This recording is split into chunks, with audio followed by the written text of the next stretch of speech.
ಹುಟ್ಟಿದ ಮಗು ಗರ್ಭಿಣಿ ಸ್ತ್ರೀ ಹುಟ್ಟಿದ ನಂತರ ಮೊದಲನೇದಾಗಿ ಹುಟ್ಟಿದ 1 ತಾಸಿನೊಳಗೆ ಮಗುವಿಗೆ ತಾಯಿ ಎದೆ ಹಾಲು ಕೊಡಬೇಕು. ಮೊದಲು 6 ತಿಂಗಳ ತಾಯಂದಿರು ಎದೆ ಹಾಲು ಬಿಟ್ಟು ಮತ್ತು ಬೇರೆ ಏನನ್ನೂ ಕೊಡಬಾರ್ದು. ಈ ಮೊದಲ 5 ದಿವಸದಲ್ಲಿ ಬರ್ತಕ್ಕಂಥ ಕೊಲೆಸ್ಟ್ರಮ್ ಅಂತ ಏನು ಹೇಳ್ತೀವಿ, ಆ ಕೊಲೆಸ್ಟ್ರಮ್ನಲ್ಲಿ ಈ ರೋಗಗಳನ್ನು ತಡೆಗಟ್ಟಂಥ ಶಕ್ತಿ ಇರ್ತದೆ. ಮಕ್ಕಳಲ್ಲಿ ಆಗ್ತಕ್ಕಂಥ ಕಣ್ಣಿನ ದೃಷ್ಟಿ ಆಗಲಿ ಅಥವಾ ಕಿವಿದಾಗಲಿ ಅಥವಾ ನ್ಯೂರೋಲಾಜಿಕಲ್ ಅಂತ ಏನು ಪ್ರಾಬ್ಲಮ್ಸ್ ಇರ್ತಾವೆ, ಅಪೌಷ್ಟಿಕತೆ ಮಕ್ಕಳು ನಮ್ಮ ದೇಶದಲ್ಲಿ ಜಾಸ್ತಿ ಇದ್ದಾರೆ. ನಮ್ಮ ರಾಜ್ಯದಲ್ಲಿ ಕೂಡ ಅಪೌಷ್ಟಿಕತೆ ಇದೆ. ಅನೇಮಿಯಾ ಮಕ್ಕಳು ಕೂಡ ಹಂಗಿದೆ. ರಕ್ತದ ಕುಂದು ತುಂಬ ಇದೆ. 75% ಆಫ್ ದ ಮಕ್ಕಳು ಏನದ ಅನೆಮಿಕ್ ಅದಾರ.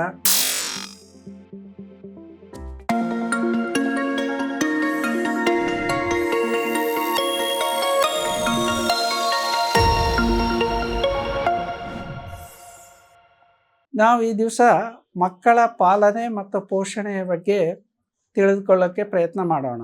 ಮೊದಲನೇದಾಗಿ ನವಜಾತ ಶಿಶುಗಳಲ್ಲಿ ಮೊದಲನೇದಾಗಿ ನಾವು ಯಾವ ರೀತಿಯಾಗಿ ನಮ್ಮ ನವಜಾತ ಶಿಶುಗಳನ್ನ ನೋಡಿಕೊಳ್ಳಬೇಕು ಎಂಬುದು ಭಾಳ ಮುಖ್ಯ. ಭಾಳಷ್ಟು ಸಲ ಅವರ ಒಂದು ಪೋಷಣೆ ಯಾವ ರೀತಿ ನಾವು ನಿಯಮಿತವಾಗಿ ಒಂದು ಕ್ರಮಬದ್ಧವಾಗಿ ಮಾಡಿದಲ್ಲಿ ಆ ಮಕ್ಕಳು ಆರೋಗ್ಯವಂತರಾಗಕ್ಕಾಗ್ತದೆ. ಹುಟ್ಟಿದ ಮಗು ಗರ್ಭಿಣಿ ಸ್ತ್ರೀ ಹುಟ್ಟಿದ ನಂತರ ಮೊದಲನೇದಾಗಿ ಹುಟ್ಟಿದ 1 ತಾಸಿನೊಳಗೆ ಮಗುವಿಗೆ ತಾಯಿ ಎದೆ ಹಾಲು ಕೊಡಬೇಕು. ಎದೆ ಹಾಲು ಶ್ರೇಷ್ಠವಾದದ್ದು. ಎದೆ ಹಾಲು ಕುಡಿದ ಮಗು ಭಾಳ ಆರೋಗ್ಯವಂತರಾಗುತ್ತದೆ ಮತ್ತು ಕಾಯಿಲೆಗಳಿಂದ ದೂರ ಆಗ್ತದೆ. ಇದು 1 ತಾಸಾದ ನಂತರ ಮುಂದೆ ನಿಯಮಿತವಾಗಿ ನಾವು ಮಕ್ಕಳಿಗೆ ಎದೆ ಹಾಲನ್ನು ಕುಡಿಸುವುದು ಪರಿಪಾಠನೆ ನಾವು ತಪ್ಪದೇ ಮಾಡಬೇಕು. ಇದನ್ನು ಅನುಸರಿಸಿದ್ದಾದರೆ ಮೊದಲು 6 ತಿಂಗಳ ತಾಯಂದಿರು ಎದೆ ಹಾಲು ಬಿಟ್ಟು ಮತ್ತು ಬೇರೆ ಏನನ್ನೂ ಕೊಡಬಾರ್ದು. ಈ ಮೊದಲ 5 ದಿವಸದಲ್ಲಿ ಬರ್ತಕ್ಕಂಥ ಕೊಲೆಸ್ಟ್ರಮ್ ಅಂತ ಏನು ಹೇಳ್ತೀವಿ, ಆ ಕೊಲೆಸ್ಟ್ರಮ್ನಲ್ಲಿ ಈ ರೋಗಗಳನ್ನು ತಡೆಗಟ್ಟಂಥ ಶಕ್ತಿ ಇರ್ತದೆ. ಅದಕ್ಕೆ ಎಲ್ಲ ತಾಯಂದಿರು ಭಾಳ ಸಲ ತಪ್ಪು ಗ್ರಹಿಕೆಯಿಂದ ಆ ಗಟ್ಟಿ ಹಾಲು ಅಥವಾ ಮಡಿ ಹಾಲು ಅಂತಂದು ಭಾಳ ಸಲ ಹಿಂಡಿ ಚೆಲ್ಲಂಥ ಒಂದು ರೀತಿ ನಮ್ಮ ತಾಯಂದಿರು ಮಾಡ್ತಿರ್ತಾರೆ. ದಯವಿಟ್ಟು ಅದು ಮಾಡಬಾರ್ದು. ಆ ಹಾಲು ಕುಡಿಯೋದರಿಂದ ಮಗುವಿನಲ್ಲಿ ಹೆಚ್ಚಿನ ಇಮ್ಯುನಿಟಿ ಅಂದರೆ ದೇಹವನ್ನು ರೋಗವನ್ನು ತಡೆಗಟ್ಟುವಂಥ ಶಕ್ತಿ ಆ ಮಗುವಿಗೆ ಬರ್ತದೆ. ಅದಕ್ಕೋಸ್ಕರವಾಗಿ ಈ ಒಂದು ಕೊಲೆಸ್ಟ್ರಮ್ ಅಂತ ಏನು ಹೇಳ್ತೀವಿ, ಈ ಕೊಲೆಸ್ಟ್ರಮ್ನ ಹಾಲು ಕುಡಿಸೋದರಿಂದ ಮಗುವಿಗೆ ತುಂಬ ಒಳ್ಳೆಯದಾಗ್ತದೆ. ಆನಂತರ 6 ತಿಂಗಳವರೆಗೆ ಕಂಪಲ್ಸರಿ ಅಂದರೆ ಒಂದು ರೀತಿ ತಾಯಿಗೆ ಹಾಲು ಕುಡಿಸೋದರಿಂದ ಮಗುವಿನಲ್ಲಿ ಬರ್ತಕ್ಕಂಥ ಸಾಮಾನ್ಯ ಕಾಯಿಲೆಗಳು ತುಂಬ ಕಡಿಮೆ ಆಗ್ತದೆ. ಫಸ್ಟ್ 6 ಮಂತ್ಸ್ ಏನಿದೆ ತಾಯಂದಿರು ತಪ್ಪದೇ ಎದೆ ಹಾಲು ಕುಡಿಸಬೇಕು. ಅದರಿಂದ ತಾಯಿಗೂ ಭಾಳ ಒಂದು ಆರೋಗ್ಯವನ್ನು ಕೊಡುತ್ತದೆ. ತಾಯಿಯಲ್ಲಿ ಬರ್ತಕ್ಕಂಥ ಕೆಲವು ಕಾಯಿಲೆಗಳಾಗಲಿ ತಡೆಗಟ್ತದೆ. ಮಗುವಿಗೆ ಸಾಮಾನ್ಯವಾಗಿ ಬೇರೆ ಮಗುವಿಗೆ ಮೇಲಿನ ಹಾಲು ಕುಡಿಸಿದ್ದು ಅಥವಾ ಬೇರೆ ಹಾಲು ಕುಡಿಸಿದಂಥ ಮಗುವಿನಕ್ಕಿಂತ ಸುಮಾರು ರೋಗಗಳು ಈ ಮಕ್ಕಳಲ್ಲಿ ಕಡಿಮೆ ಇರೋದು ನಾವು ನೋಡ್ತೀವಿ. ಈ ಒಂದು ಪೋಷಣೆಯನ್ನು ಸರಿಯಾಗಿ ನಾವು ಮಾಡಿದ್ದೇ ಆದರೆ ಮಗು ಲವಲವಿಕೆಯಿಂದ ಇರುತ್ತದೆ.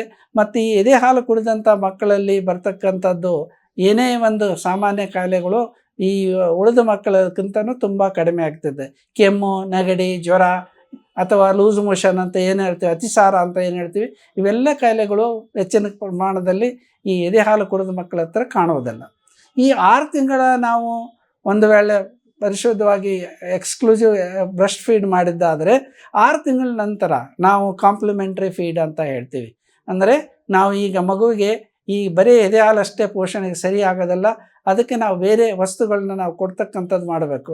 ಮೊದಲು ಶುರುವಾತಿಗೆ ನಾವು ಏನೆಂದರೆ ಸರಿಯಾಗಿ ನಮ್ಮ ಮನೆಯಲ್ಲೇ ಮಾಡಿದ್ದಂಥ ರಾಗಿ ಆಗಲಿ, ಅಕ್ಕಿದಾಗಲಿ ಗಂಜಿ ಮಾಡಿ ಅಥವಾ ರವಾದ್ದಾಗಲಿ ಈ ಥರ ನಾವು ಮಾಡಿ ಅದು ಮಗು ನುಂಗುವ ಕ್ರಿಯೆಯನ್ನು ಸರಿಯಾಗಿ ನೋಡಬೇಕು. ಯಾಕಂದರೆ ಸ್ವಾಲೋ ಏನು ಮಾಡ್ತದ ಆ ಒಂದು ಪ್ರತಿಕ್ರಿಯೆಯನ್ನು ನೋಡಿಕೊಂಡು ನಾವು ದಿನಕ್ಕೆಷ್ಟು ಅದನ್ನು ತೆಳುವಾದನ್ನು ಸ್ವಲ್ಪ ಸಾಲಿಡ್ ಮಾಡಿ ಕೊಡಬೇಕು. ಆ ನಂತರ 1 ತಿಂಗಳ 2 ತಿಂಗಳು ಇದು ಪ್ರಯತ್ನ ಮಾಡಿದ ನುಂಗುವ ಕ್ರಿಯೆ ಚೆನ್ನಾಗಿತ್ತು ಅಂದರೆ ಮೆತ್ತಂದು ಇಡ್ಲಿ ಆಗಲಿ, ಉಪ್ಮಾ ಆಗಲಿ ಮತ್ತು ಅನ್ನ ಆಗಲಿ, ಈ ರೀತಿ ಮೆಶ್ ಮಾಡಿದಂಥದ್ದು ಪೊಟ್ಯಾಟೊ ಆಗಲಿ, ಮೆಶ್ಡ್ ಬನಾನಾ ಆಗಲಿ, ಈ ರೀತಿ ತಿನ್ನಿಸ್ತಾ ನಾವು ಹೋಗಬೇಕು.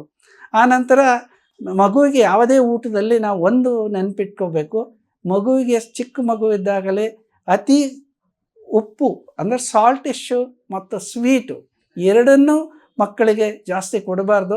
ಅದರಿಂದ ಮಗು ಅವರ ಒಂದು ಅದನ್ನು ಅದೇ ಮುಂದುವರ್ಸ್ಕೊಂಡು ಹೋಗ್ತಾರೆ. ಅಥವಾ ಉಪ್ಪಿಂದಾಗಲಿ ಸಕ್ಕರೆದಾಗಲಿ ತುಂಬ ಸಕ್ಕರೆ ತುಂಬ ಉಪ್ಪು ಇರ್ತಕ್ಕಂಥ ಊಟವನ್ನು ನಾವು ಮಕ್ಕಳಿಗೆ ನಾವು ಪೋಷಣೆ ಮಾಡುವಾಗ ಕೊಡಬಾರ್ದು.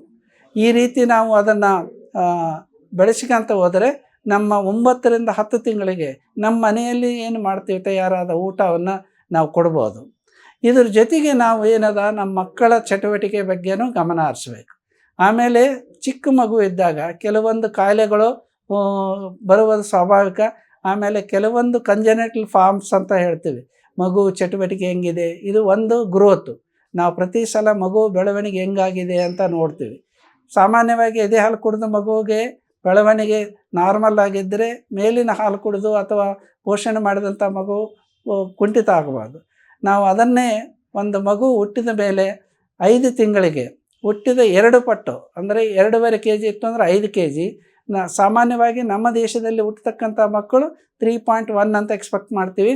ಬಟ್ 33% ನಮ್ಮ ದೇಶದಲ್ಲಿ ಇರ್ತಕ್ಕಂಥ ಮಕ್ಕಳು ಪ್ರಿಮೆಚ್ಯೂರ್ ಅಂತ ಹೇಳ್ತೀವಿ. ಕಡಿಮೆ ತೂಕದ ಮಕ್ಕಳು ಅಥವಾ ಪ್ರೀ ಟರ್ಮು ಅಥವಾ ಪ್ರಿಮೆಚ್ಯೂರ್ ಅಂತ ವಯಸ್ಸಿಗಿಂತ ಕಡಿಮೆ ತೂಕದ ಮಟ್ಟದ ಮಕ್ಕಳು ಜಾಸ್ತಿ ಇದ್ದಾರೆ. ಅಂಥಲ್ಲಿ ಕಾಯಿಲೆಗಳು ಜಾಸ್ತಿ ಆಗ್ತದೆ. ಅವರಲ್ಲಿ ಡೆವಲಪ್ಮೆಂಟ್ ಪ್ರಾಬ್ಲಮ್ಸ್ಗಳು ಭಾಳ ಆಗ್ತವೆ. ಅದಕ್ಕೆ ಕಣ್ಣಿನ ದೋಷಗಳು ಬರ್ತಾವೆ ಪ್ರಿಮೆಚ್ಯೂರ್ ಮಕ್ಕಳಲ್ಲಿ.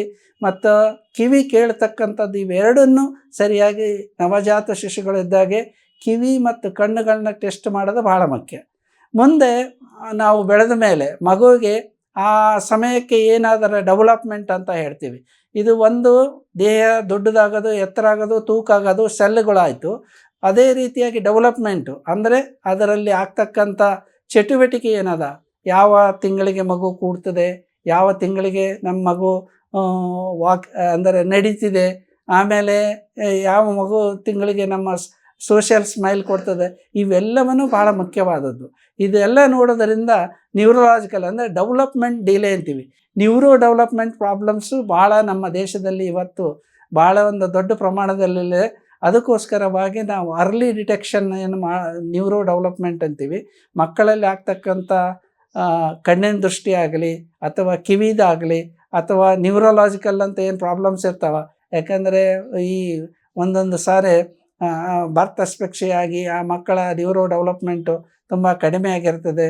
ಅಥವಾ ಇನ್ಯಾವುದೋ ಕಂಜನಿಟಲ್ ಅನಾಮಲಿಯಿಂದ ತೊಂದರೆ ಆಗಿರ್ತದೆ. ಇಂಥ ಮಕ್ಕಳನ್ನ ನಾವು ಭಾಳ ಬುದ್ಧಿವಂತಿಕೆಯಿಂದ ಮೊದಲನೇ ಗುರುತಿಸಿ ಅವರನ್ನು ನಾವು ಚಟುವಟಿಕೆಗೆ ಒಳಪಡಿಸಿದರೆ ಆ ಒಂದು ರಿಕಗ್ನೈಸ್ ಅಂದರೆ ಅವ್ರನ್ನ ಗುರುತಿಸೋದ್ರಿಂದ ನಾವು ಅದಕ್ಕೆ ಏನು ಮಾಡಬೇಕು ಅಂತಂದು ಮುಂದುವರೆಯೋಕ್ಕಾಗ್ತದೆ. ಇದು ಭಾಳ ಮುಖ್ಯವಾದದ್ದು. ಆಮೇಲೆ ಭಾಳಷ್ಟು ಜನ ನಾವು ಏನದ ಮಕ್ಕಳಿಗೆ ಇದು ಮೊಬೈಲ್ ಕೊಡೋದೊಂದು ತುಂಬ ಹೆಚ್ಚಿನ ಪ್ರಮಾಣದಿದೆ. ಸ್ಕ್ರೀನ್ ಟೈಮ್ ಚಿಕ್ಕ ಮಕ್ಕಳಿಗೆ 2 ವರ್ಷದ ಮಕ್ಕಳಿಗೆ ಯಾವ ರೀತಿಯಾಗಿ ಮೊಬೈಲ್ನ ಎಕ್ಸ್ಪೋಜ್ ಮಾಡಬಾರ್ದು.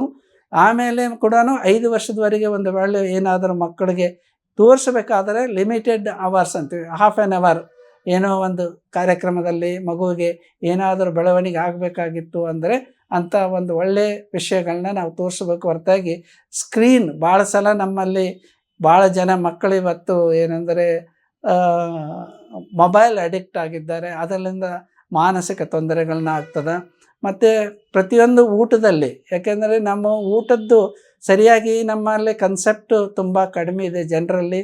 ಸಾಮಾನ್ಯವಾಗಿ ನಮ್ಮ ಸಂಪ್ರದಾಯ ಊಟ ಇವತ್ತೇನೆಂದರೆ ಈ ಬೆಳೆದ ಈ ಒಂದು ಸೋಷಿಯಲ್ ಸ್ಟೇಟಸ್ನಲ್ಲಿ ನಮ್ಮ ಸಾಮಾನ್ಯವಾದಂಥ ಊಟ ಮರೆತು ಪಾಶ್ಚಿಮಾತ್ಯ ಅನುಕರಣೆ, ಪಿಜ್ಜಾ ಇಂಥವು ಅನುಕರಣೆ ತುಂಬ ಆಗಿಬಿಟ್ಟು ನಮ್ಮ ಮಕ್ಕಳು ತುಂಬ ಏನಂದರೆ 40% ಮಕ್ಕಳು ಮಾಲ್ ನ್ಯೂಟ್ರಿಷನ್ ಇದೆ.